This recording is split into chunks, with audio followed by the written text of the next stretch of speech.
A monster was conceived in secret on a private island off the coast of Georgia. Since its birth in 1913, it's been feeding on hard-working Americans for over a century. I wish I could tell you this is just legend or some conspiracy theory. It's not. It happened. And it affects you more than you know.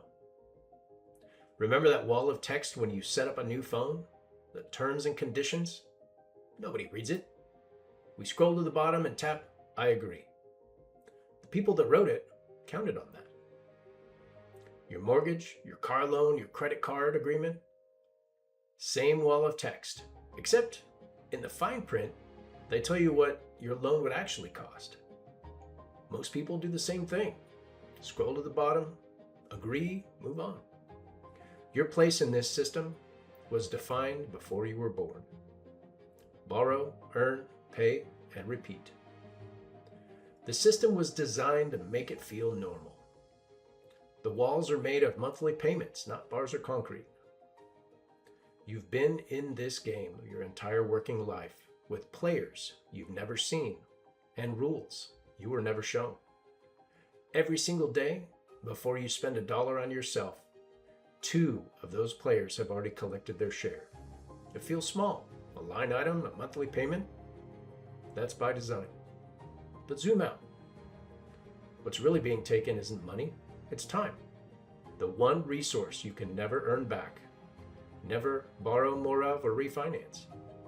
Every hour you spend earning money that flows straight to someone else is an hour of your life gone. Most people spend their entire lives working for money. What nobody tells you is that the people who built these rules don't work for money. They built structures that make money work for them, quietly and continuously, from your paycheck. Today, we're going to follow the money. And when we're done, we are going to see exactly how many hours of your life you're currently spending, not for yourself, but for them. Once you see it, you can't unsee it. And if you aren't ready, I understand. You can leave the curtain closed and move on. No judgment. But if you want to know how the game actually works and how you can change it, take a seat. Stay with me for the next several minutes. Still here? Good. Let's go. Before we get into the numbers, I want to share something a little more personal. For a long time, I was the person we're about to talk about. I showed up to work, paid my bills, just like I was supposed to do. You know, the American way. And I never stopped to ask where the money was actually going. My parents didn't teach me because, well, nobody taught them. This isn't something they cover in public school. And I don't think that's an accident. I bought and sold cars and houses, and every time I wondered why so little of the balance was being paid. The math just never added up. Finally, I decided to dig deeper. One thing led to another and eventually led to this. Ignorance isn't an excuse, but it is costly. And the moment you know better, you owe it to yourself to do better. So, I'd like to introduce you to someone whose story is a lot like mine. Meet Squatch. Squatch is 30 years old, works a steady job, nothing glamorous, nothing extraordinary, just a hardworking Sasquatch doing exactly what they were told to do growing up. Study hard, get a job, pay your bills, build your life. Squatch earns $85K a year, right around the median household in America. There's a good chance Squatch's life looks a lot like yours. And he's got a mortgage, car payment, some student loans, and a credit card or two. Normal. Here's the thing. Squatch, you're in a game. Squatch has never actually sat down and figured out exactly where that 85K goes. Not because Squatch is careless, but because nobody ever pointed at him and said, you're in a game. The system counts on that. That's what we're going to do right now. We're going to follow Squatch's money dollar by dollar through 2 conspirators. But before we open Squatch's wallet, Squatch, it's not going to be easy, but you're going to need to hear this. Because it affects you more than you know. The game Squatch is playing, and all of us are playing, wasn't invented by accident. It was engineered 100 years ago by 7 men on a private island in the dead of November. And almost nobody knew their name at the time. November 1910. A private rail car. Drawn curtains. Men traveling under assumed names. Because if anybody knew who they were or what they were about to do, it would have been finished before it started. Their destination? Jekyll Island, Georgia. A private retreat accessible only by boat. No press, no public, no record. The man who arranged it all was Senator Nelson Aldrich, the most powerful banking voice in the United States Senate, and the maternal grandfather of Nelson Rockefeller. Around him sat representatives of the most powerful financial institutions in the country. J.P. Morgan, Rockefeller Interests, Kuhn Loeb. Between them, they controlled an estimated 1/4 of the world's wealth. For 9 days, they did not use their real names. That's right, Squatch. Why do you think they would do that?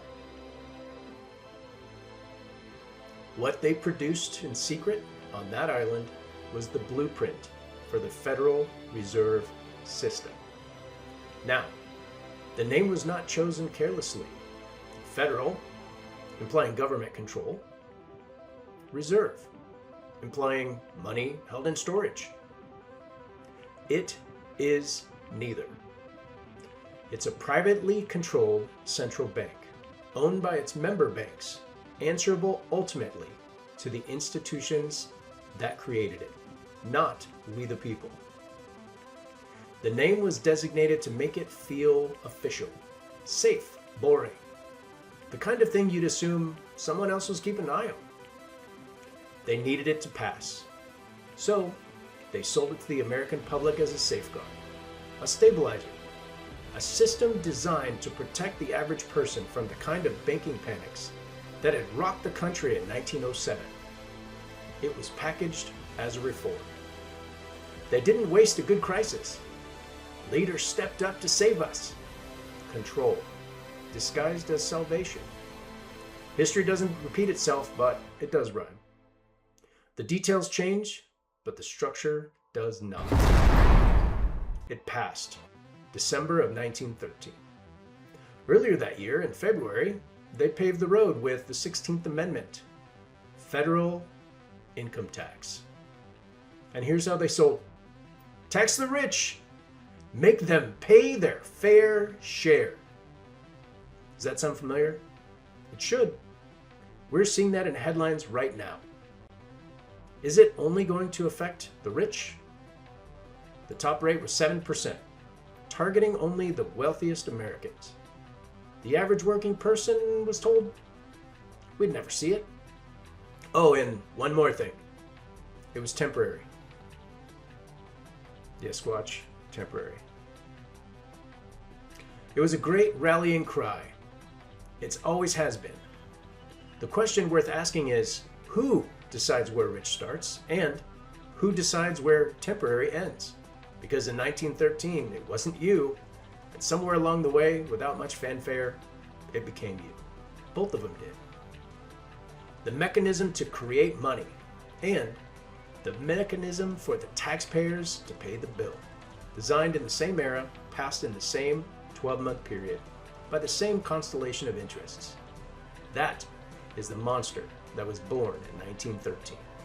Now, here's the part nobody connects. The Federal Reserve sets interest rates. That single number, decided in a room we've never been invited to, determines how much our mortgage and car loan costs. It is the invisible hand affecting every financial decision we will ever make. When the Fed raises rates, borrowing gets more expensive. And the banks that own the Fed collect more. When rates drop, new borrowing picks up, and the cycle continues. The house always wins, because the house wrote the rules. And the income tax never went away. The rates went up. The definition of wealthy kept changing. Programs were added. Social Security, Medicare, each one with its own line on your pay stub. Each one collected before you see a dollar. Squatch didn't design any of this. Squatch wasn't consulted. Squatch just woke up inside it, just like you and I. Handed a mortgage application, a car loan agreement, a credit card with 22% APR, and told to sign on the dotted line. The system was built to work this way, and it has been for decades. Now, Squatch, let's follow your money. Watch the monster feed. $85,000 a year. That's $7,083 every month. But before it hits the bank, the first bite is taken. Before Squatch sees a single dollar. Don't forget, this is the tax that was sold in 1913 as temporary, targeting only the wealthy. The average worker would never feel it. Don't worry, Squatch, it's temporary. Here's how it works. The government taxes income in tiers, like a staircase. Each step at a higher rate, after a standard deduction. For Squatch, that nets out to about $10,300 in federal income tax. But we're just getting started. Next comes FICA, Social Security, and Medicare. A separate tax on top of the income tax, straight off the paycheck, for programs Squatch won't see for another 35 years, if ever. So, before Squatch has seen a penny, the federal government has already taken nearly 20% of everything Squatch earned. Gone. The U.S. tax code now runs several thousand pages. One or two of those pages tell you what you owe. The thousands of remaining pages contain loopholes and deductions, strategies that wealthy business owners and investors use every single year to legally keep more of what they earn. The system published the rulebook. They just counted on you never reading deeper. That's a conversation for another clue, but you know the door exists. We'll talk about that one later.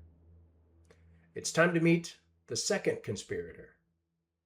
And this one is even more devious than the first.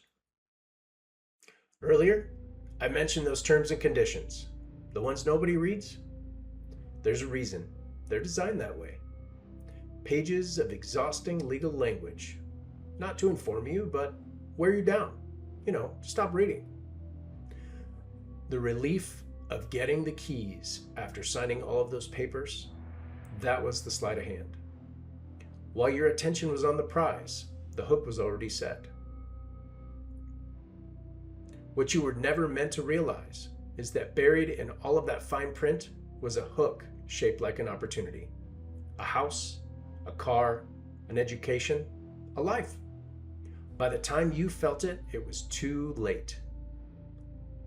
Let's take a look at Squatch's mortgage, because this is where it gets truly eye-opening.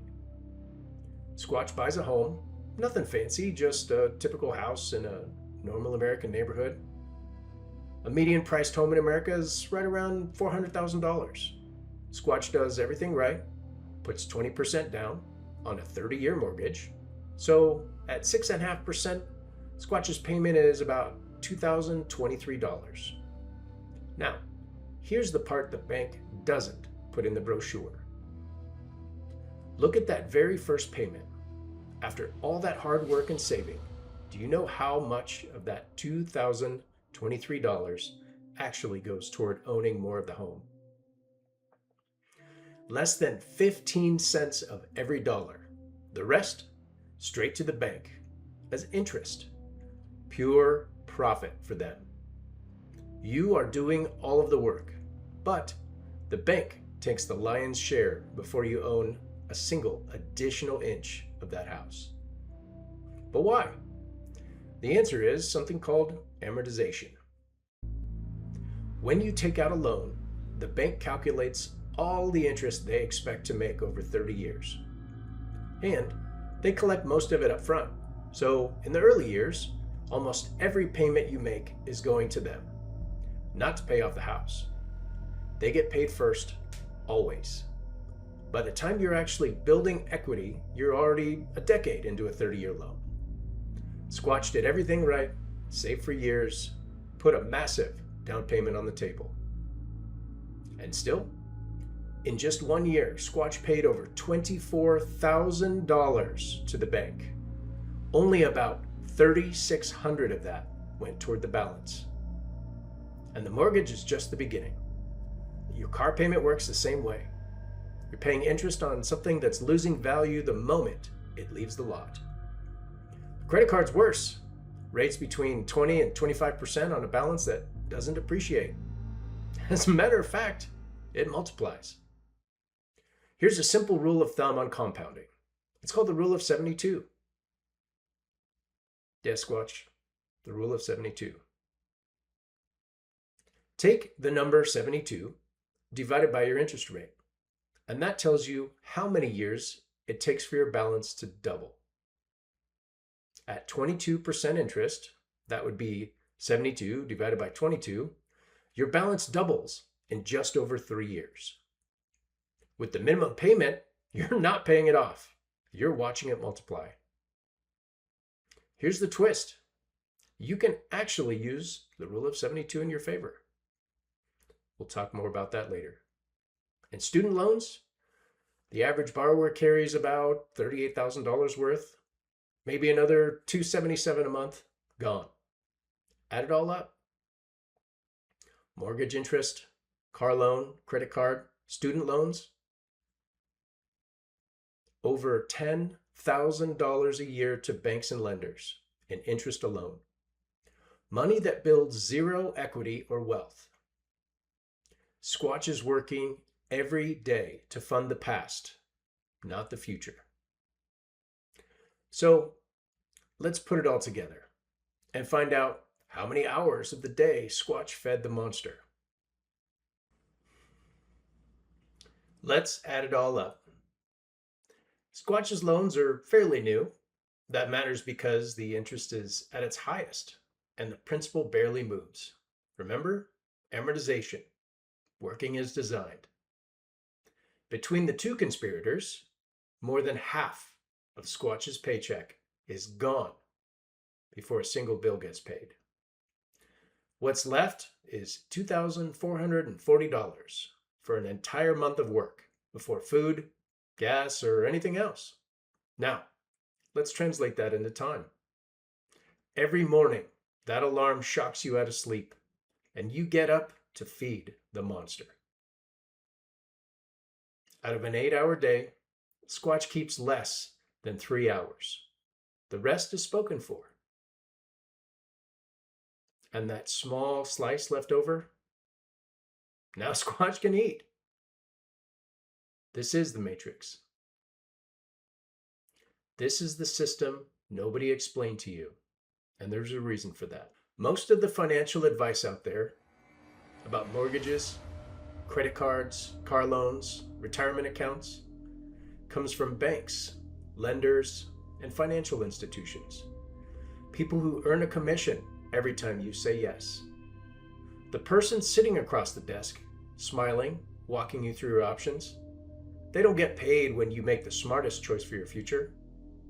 They actually get paid more the greater debt you pile on. Their income depends on your decision. And yet somehow, we've decided that these are the people we trust to guide us with these financial decisions. That's a little bit like the 3 pigs hiring the wolf to design their security system. The wolf isn't going to tell the pigs to build a stronger house. Banks don't make money when you pay off your debt.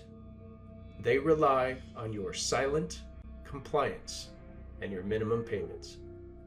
They win when you follow the rigged schedule of amortization. So, when they hand you a 30-year mortgage, a revolving credit card, and a car loan with a 7-year term, that's the security system designed by the wolf. None of this was a secret. It's not locked away in a vault. It's always there. In the fine print, in the amortization table, in the tax code, hiding in plain sight. Because the system never needed to hide it. They just needed you not to look. And now, you looked. Here's what I want you to walk away with today.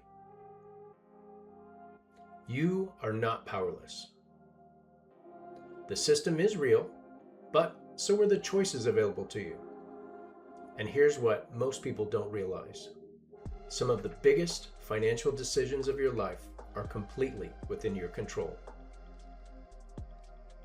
How much debt you carry, that's a choice. Every loan you sign, every credit card you swipe, every payment you agree to, that is a decision with a price tag most people never stop to calculate. In the videos ahead, we're going to go deeper on these levers. The fastest mathematical path to eliminating debt. Where you live matters. And how you earn your income also matters. Same dollars, completely different rules. I'm not selling you anything. No jargon, no commissions, no wolf in a suit. Just one person sharing what they wish someone had shown them sooner. It's time to stop guessing and start knowing. Head over to debtinterestcalculator.com and run your own numbers. See exactly how much of your time you're currently spending for someone else. And then start playing with the math to build your own exit strategy. Every document you've ever signed had a rule book buried inside it. Today, you read between the lines. Stick with this channel because there's more. And every clue has something in it that the system would prefer you never found. If today opened your eyes, you're now dangerous. You just found your first clue. Hit subscribe because the next clue drops soon. Share this with someone still playing as a pawn. Show them what's hiding in plain sight. Because the cool thing about pawns is they have the potential to become the most powerful piece on the board. And drop a comment. Tell us how many hours of your day you are actually keeping. It's time to stop being a line item on someone else's balance sheet. Welcome to Hidden in Plain Sight. I'll see you at the next clue. Say goodbye, Squatch.